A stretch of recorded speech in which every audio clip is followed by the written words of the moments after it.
and us, obviously. So we sought some help from Letterkenny. It's almost an hour since he was first stopped. Although there are now 5 guards on the scene, he still refuses to cooperate. Look at now. The boys are pushing on.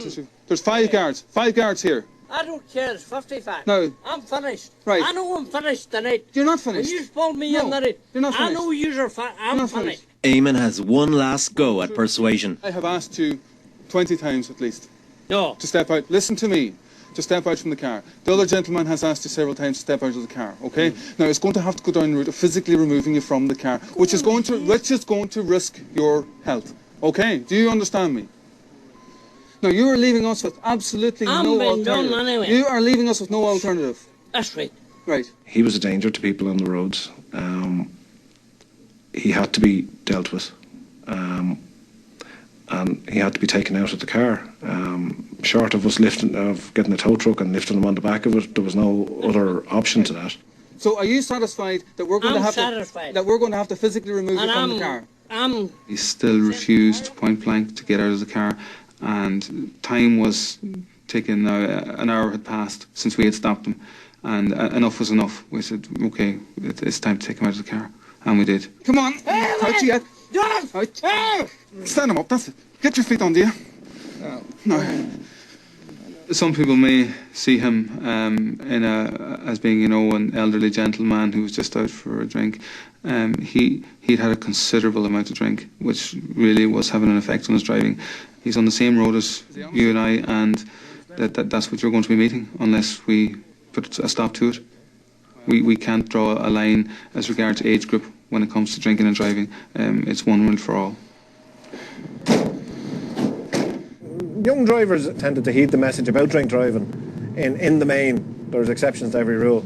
There's a certain element of society that grew up with a more accepting attitude towards drink driving. You commonly said to you, sure, I only had a point or two, guard, what harm was I doing?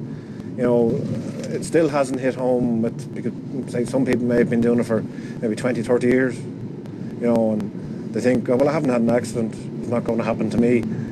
Bad driving isn't unique to any one age group.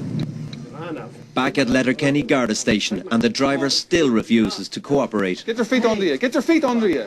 He was very stubborn. He refused to get out of the van, and again we had to carry him from the van, and pretty much for the duration of his stay in the station, he was carried from A to B. As it stands, we have been tied up here with one person for 2.5 hours now. We also had a van tied up for an hour with 3 guards in it, and it's Saturday night. We have to be reasonable with the demands on Letterkenny as well, and we have to accept that we're putting a strain on their resources. Normally, most people are fairly cooperative and they meet it head on, and they realise they've done wrong, and they'll cooperate with you all the way through, which means an awful lot when it comes to court and stuff. It can be mitigating when it comes to punishments and penalties. Very unusual in a gentleman his age. It's very, very unusual in someone of advanced years to be in any way difficult, let alone as difficult as that man was. He has a clean driving record. He maintains he's never had any accidents. It's a common theme, it's a common thread that would be said. And the fact that the penalty for drinking and driving is severe, particularly in a rural area, that you lose your licence, so with no public transport, you have nowhere to go. It's a natural human reaction to lash out and blame everybody else but themselves. But tomorrow morning now, I'm sure it'll be different. He'll be given out to himself. He came back to me a few days later, and in the cold light of day, he reflected on his behaviour and what had happened. He came down to the station and he apologised sincerely. He was very disappointed in himself. He'd really let himself down. He definitely got the message that drinking and driving is a thing of the past, and that at some stage, if you persist with it, you will be caught. In court, the driver pleaded guilty to not giving a blood or urine sample. He got a €400 fine. He could normally have expected a 2 to 3 year ban, but because he had refused to provide a blood or urine sample, he was disqualified from driving for 4 years. Next week on Traffic Blues, Gardaí catch up with a driver who's failed to stop. A truck has false number plates. You're a bit nervous, are you? Huh? You're a bit nervous.